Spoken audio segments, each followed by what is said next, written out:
Bonjour à tous, et ben voilà, c'est déjà l'automne, le temps de faire quelques vidéos, quelques sorties, un petit séjour à la mer, ben voilà, on y est. Le temps passe très vite et aujourd'hui bien, je suis de retour dans mes forêts. Les feuillages ne sont pas encore très roux, on a encore beaucoup de vert. Alors qu'est-ce que je vais faire aujourd'hui? Eh ben, bonne question. J'ai emporté avec moi mon 70-200 F4, j'ai emporté mon 14-35 et avec ça je vais essayer de faire des champignons au grand angle, des visions un peu plus rapprochées, des clairs-obscurs. Je vois que le soleil entre dans la forêt donc c'est pas évident de faire des paysages classiques, hein. Comme j'ai souvent dit, on va avoir des taches de lumière partout donc c'est pas intéressant. Donc voilà, ben, je vais me mettre en route, on va voir ce qu'il y a moyen de faire. Allez, à tout de suite! Donc voilà, donc j'ai pris mon 70-200 et ben on va faire quelques petites ambiances comme ça. Je n'avais pas espéré de brume, il y a vraiment une brume toute légère mais suffisante pour voiler un peu la scène. Donc voilà, déjà une première vue ici en arrivant, c'est très bien. J'ai 3 arbres côté droit, j'en ai un tout seul côté gauche, mais bon, l'équilibre est pas mauvais. On va voir ce que ça va donner après. Alors, le temps de vous parler tout à l'heure, juste avant, j'avais repéré un jeune arbuste dans le soleil. Je m'étais dit, tiens, c'est pas mal pour faire un clair-obscur.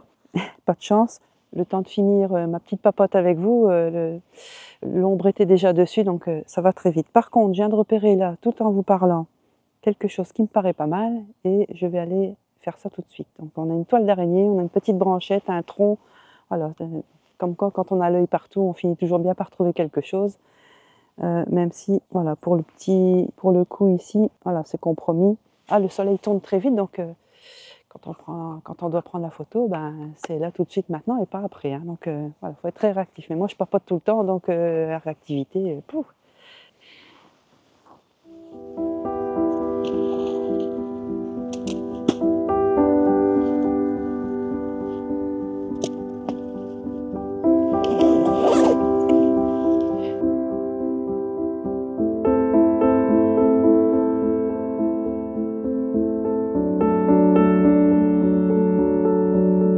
J'ai attendu que les promeneurs passent, comme d'habitude. Et j'ai trouvé un petit champignon qui se trouve ici, juste devant moi. Alors, je vous montrerai le détail après. Comme toujours, les champignons chez moi, je les photographie 9 fois sur 10 en contre-jour pour avoir les petits ronds de lumière en arrière-plan provoqués par le soleil, les arbres, l'infiltration, l'objectif évidemment. Même si ici je suis sur une optique F4, ça marche très bien. Et donc, ben voilà, je le cherche ici, différents angles, hein. Vous voyez, parfois je remonte le boîtier, parfois je redescends. Ah, ici, ça donne une belle lumière toute douce. Je remonte un peu les ISO parce que ça manque de vitesse. On entend tout de suite au bruit du déclenchement que c'était pas très rapide, donc j'ai augmenté un peu mes ISO et voilà. Waouh, quelle belle matinée! J'ai à peine fait 20 mètres et j'ai déjà trouvé pas mal de champignons. Il y en a partout en fait. Il faut bien regarder parce qu'ils sont petits. Alors ici, je vis surtout les rouges, violets. Enfin, je dis rouges, ils sont plus violets que rouges, mais violet, rose, enfin bon, tout dépend de la lumière qui les éclaire. Alors celui-ci, je trouve un peu sinistre, on a l'impression qu'il a un regard un peu ténébreux comme ça.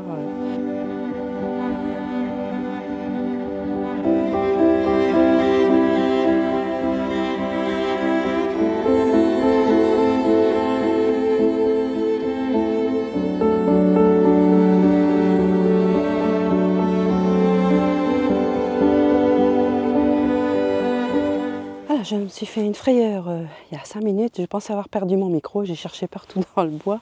En fait, il s'était détaché et il est tombé dans ma poche intérieure. Ouf, tout va bien. Ah, ces photographes. Alors maintenant, j'ai mis mon grand angle 14-35 f4. Le problème et l'avantage en même temps de ces grands angles, c'est qu'on a beaucoup d'éléments qui entrent dans le cadre. Et donc, on s'y perd parfois un peu. Et surtout en forêt, où on a beaucoup de choses autour de nous. Donc démêler tout ça, c'est pas évident, mais je me suis rendu compte que en proxy, c'est pas inintéressant, notamment sur les champignons. L'utilisation de ces objectifs, c'est d'agrandir le premier plan et de donner une perspective qui mène le regard jusqu'au fond de l'image.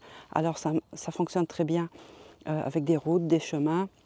Donc ça accentue les perspectives et ça donne des effets graphiques très intéressants. Les conditions pour que ça fonctionne avec les champignons, c'est qu'ils soient suffisamment gros, hein. Ça ne marche pas avec les champignons minuscules évidemment. Et donc ici j'ai tenté une petite composition. Bon, j'ai le tronc qui m'embête un petit peu, donc j'irai en chercher d'autres ailleurs après. Voilà, alors il faut chercher un petit peu son angle. Il faut monter, il faut redescendre. Voilà, jusqu'à trouver quelque chose d'intéressant. Alors il faut faire beaucoup d'essais, hein, il n'y a pas de secret, il faut s'entraîner. Voilà, ici j'ai quelque chose qui me paraît pas mal. On va tenter. Donc côté réglage, toujours F4 ici, puisque voilà, l'arrière-plan ici, on voit le boisé, on voit les arbres au fond. J'ai pas envie qu'il soit trop présent non plus, sinon on ne verra plus sinon on ne verra plus le sujet. Voilà, donc je reste sur une ouverture F4 pour que les arbres restent présents mais flous. Voilà, parce que le sujet de la photo reste tout de même le champignon. Alors, on va essayer comme ça. Je pourrais choisir une ouverture F8, F11 même, si je veux l'ensemble de la forêt avec le champignon. C'est un peu le but de ce genre de photo, c'est de montrer le champignon dans son environnement. Donc il faut que l'environnement soit suffisamment présent aussi. Mais voilà, tout dépend des photos, tout dépend des sujets, comment ils sont placés. L'idéal, ce sont des gros champignons ou des groupes de petits champignons, ça peut être pas mal aussi. Ça peut être voilà, des champignons sur une souche, sur un tronc. Voilà, il y a beaucoup de possibilités, à nous de les exploiter, de chercher des photos qui fonctionnent, parce que c'est quand même l'idée. Alors comme je disais, au grand angle, on a forcément énormément d'informations qui entrent dans le champ de l'image. Il va donc falloir les canaliser en quelque sorte pour créer une composition qui tient la route, une composition qui fonctionne, quelque chose d'esthétique, original. Et c'est ce que j'essaie de faire ici avec les champignons que j'ai trouvés. Je n'ai pas encore trouvé des champignons sur une souche ou quelque chose dans ce style-là, mais la sortie n'est pas terminée et puis je vais faire plusieurs forêts, quitte à y revenir demain ou après-demain, on va voir. Voilà, en attendant, j'ai tout de même trouvé celui-ci, qui n'est pas vilain. Et comme je peux m'en approcher, on va faire quelque chose comme ça, avec la petite feuille au premier plan. Voilà, on va voir. Si ça ne donne rien, eh ben, ça sera poubelle et puis c'est tout, hein, il faut essayer. C'est assez difficile à utiliser, mais moi je le découvre encore à chaque fois, même si ça fait quelques années que j'utilise ce genre d'objectif, mais pas pour les mêmes choses. Tiens, par exemple, j'ai beaucoup utilisé pour faire des arbres en perspective, voilà, comme celui-ci. Voilà, ici, c'est pas vilain non plus.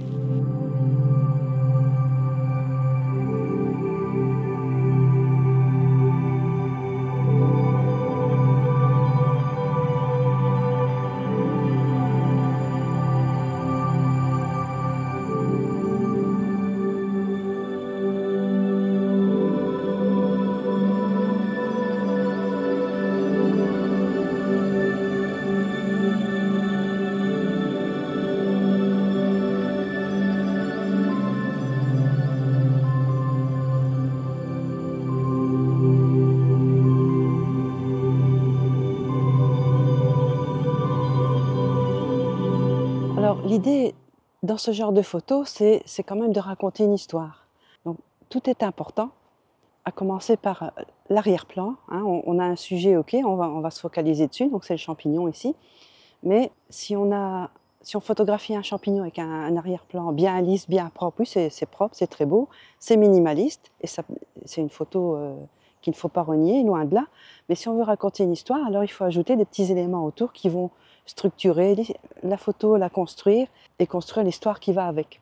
Donc pour ça, on va tenir compte des éléments environnants, les feuillages, donner l'impression qu'on a un petit champignon dans une immense forêt, donc on va tenir compte encore une fois de l'arrière-plan, par exemple des arbres, de la mousse, tout ce qui peut contribuer à raconter cette histoire, et à partir de là, bien emmener le spectateur dans l'imaginaire, celui-là même qui va s'inventer des petites histoires autour de la photo et faire en sorte, côté photographe, eh bien, que le regard ne quitte plus la photo, et voilà, on peut parfois rester de longs moments devant la même photo, rien que parce qu'elle dégage par l'histoire qu'elle raconte. Et donc ici, bien, dans mon cas, c'est l'ambiance conte de fées, c'est l'ambiance rêverie, et j'aime bien les retranscrire en photo.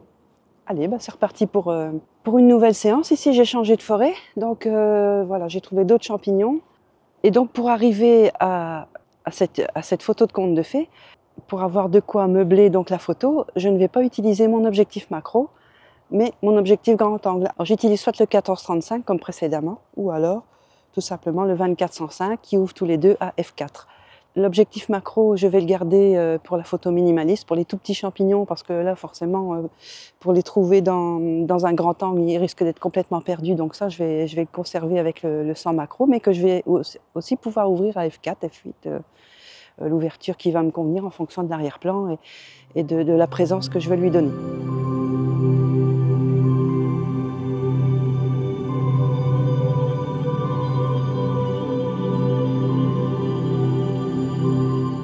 Alors toujours important de bien choisir la balance des blancs en fonction de son environnement.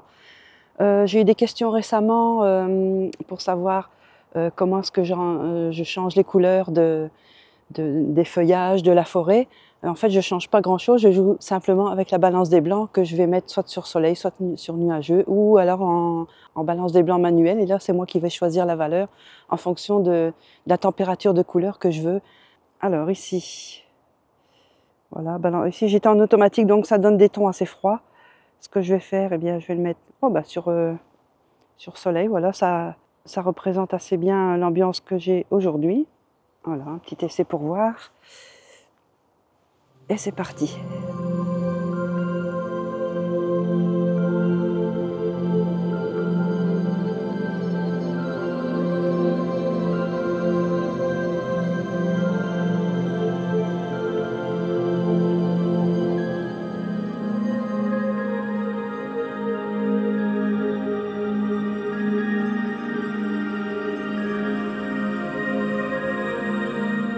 Allez, petite pause au calme. Après une bonne heure de photo, ça fait du bien.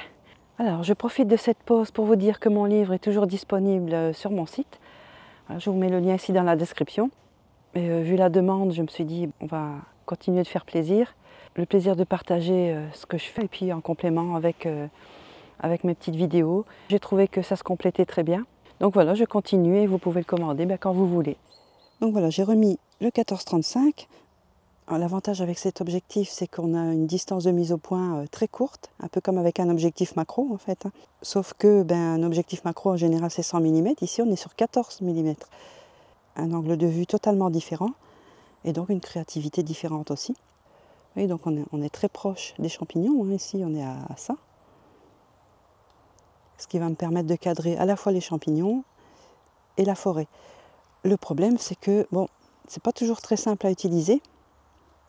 Encore une fois, ça demande un petit peu de technique, un peu d'habitude, et puis voilà, en cherchant un peu, on finit par trouver. Et voilà, ici j'essaie de relever un peu le cadre, tourner un peu vers la droite pour avoir un peu plus de forêt avec. Ici j'ai une belle ligne directrice avec le sol.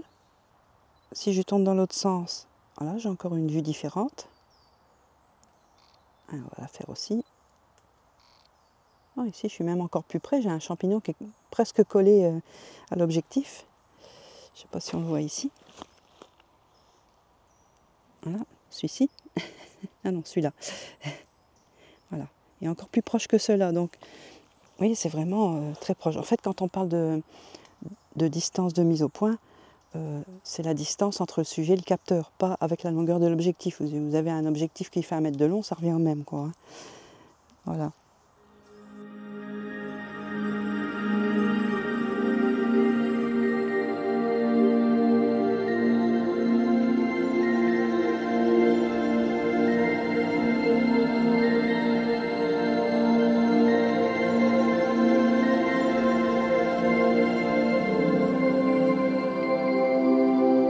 Voilà, finalement, très chouette sortie, très agréable comme d'habitude.